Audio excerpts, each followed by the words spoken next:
इस पाठ के लेखक निदा फाजली को उनकी माँ बचपन में कहा करती थी कि संध्या के समय, शाम के समय, यानी सूरज ढलते समय पेड़ों के पत्ते नहीं तोड़ना चाहिए। ऐसे करने से उन्हें दुख होता है, कष्ट होता है और वो हमें बद्दुआ देते हैं। शाम के समय फूल फूल पौधों से फूल भी नहीं तोड़ना चाहिए। ऐसा करने से वो लोग हमें बद्दुआ देते हैं। और वो कहती थी कि नदी एवं दरिया, दरिया का अर्थ होता है नदी, नदी में जा, नदी के किनारे पर जाने से उन्हें प्रणाम करना चाहिए। तो ऐसा करने से नदियाँ खुश होती हैं। और कबूतर को परेशान करने से वो मना करती थी। मुर्गे को परेशान करने से वो मना करती थी, कहती थी कि मुर्गा तो भगवान का दान है, वो हमें अजान देकर सुबह प्रातःकाल जगाते हैं। अर्थात मोहल्ले के अजान देकर सभी लोगों को, मुल्ला से पहले वो हमें जगा देता है। इस तरह वो कहा करती थी कि प्रत्येक पशु पक्षी का हमें आदर करना चाहिए। सभी पशु पक्षी भगवान की अजीज यानी प्रिय सृष्टि हैं। सबकी पूजा एक सी अलग अलग है रीत, मस्जिद जाए मौलवी कोयल गाए गीत। अर्थात सभी लोग अपने अपने तरीकों से, अपने अपने तरीके से अपनी जननी के लिए, धरती के लिए अपना अपना योगदान दे रहे हैं। सब लोग रूप रंग अलग है, तरीका अलग है, लेकिन सब लोग अपने तरीके से सेवा कर रहे हैं।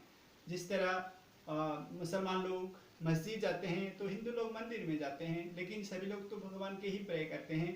इस तरह कोयल और कौवे में अगर रंग में, उनके आवाज़ में अलग होने से भी वो अपने तरीके से गीत गाने की कोशिश करते हैं। तो इस तरह प्रत्येक का अपना अपना योगदान है। हमें किसी को भी अलग नज़र से या निंदा करना अच्छी बात नहीं है, ऐसा लेखक की माँ उन्हें समझाया करती थी। लेखक का पहला घर ग्वालियर में था, बाद में उन्हें मुंबई के वर्सोवा में अपना घर बसा लिया था। उन्होंने कहा कि ग्वालियर वाले घर के रोशनदान में एक बार एक जोड़े कबूतर ने घोंसला बना लिया था और उसमें 2 अंडे भी दिए थे। एक बार एक बिल्ली ने उचक कर एक अंडा तो गिरा दिया और गिरकर टूट भी गया। दूसरा अंडा लेखक की माँ जब बचाना चाहती थी तो असावधानीवश उनके हाथ से गिरकर वो भी टूट गया।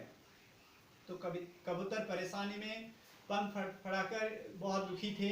तो उसे देखकर लेखक की माँ बहुत दुखी हुई और उन्होंने 2-3 दिन तक रोज़ा भी रखा। उस पाप से मुआफ़ पाने के लिए उन्होंने भगवान से बार बार प्रार्थना की और वो भी रोती रही। ये दुर्दशा देखकर, लेखक की माँ की दुर्दशा देखकर बाकी पड़ोस की महिला भी दुखी थी। इस तरह का स्थिति था कि पशु पक्षी के प्रति लोगों का आदर था। लेकिन एक दिन धीरे धीरे समय बदलता गया और लेखक के घर में ही वो परिवेश आया कि लेखक की माँ जब देहांत हुआ तो उनकी पत्नी बहुत आधुनिक थी, मॉडर्न थी, और उस घर में पशु पक्षी का रोशनदान, पुस्तकालय आदि में चिड़ियाघर, बसेरा, अपना आशियाना बनाकर बैठती थी। लेकिन जब लेखक की पत्नी ने देखा कि ये सब ठीक नहीं है, वो लोग जब अंदर बाहर करते हैं, कभी तुलसीदास की किताबों को, कभी कबीरदास के ग्रंथों को, कभी शेक्सपियर के ग्रंथों को जब फेंक देते हैं, लात मारकर गिरा देते हैं, तो दुखी होती है। और एक बार उन्होंने पति से कह भी दिया कि आपको इन पशु पक्षियों से प्रेम करना छोड़ देना चाहिए, वरना मैं ये घर छोड़कर चली जाऊंगी। तो लेखक बहुत दुविधा में थे। वो ना करेंगे तो पत्नी से उनका नाराज़गी होगी, पत्नी छोड़कर जा भी सकती हैं तो एक घर बर्बाद हो जाएगा। तो ऐसे स्थिति में वो क्या कर सकते थे, इसलिए उन्होंने सभी रोशनदान में, खिड़कियों में जाली यानी नेट लगा दी, जिससे चिड़िया अंदर बाहर नहीं कर सकती थी और सारी चिड़िया बाहर दुखी होकर बैठी रहती थी। ये देखकर लेखक उनके दर्द को समझते थे, लेकिन वो लाचार थे, कुछ उनको मदद नहीं कर पा रहे थे। ठीक है, तो आज ऐसी स्थिति है कि पशु पक्षियों का हमने उनका घर छीन लिया, उनके रहने का ठिकाना छीन लिया। अब हम उसे अपने घर में थोड़ा सा जगह देने को भी तैयार नहीं है।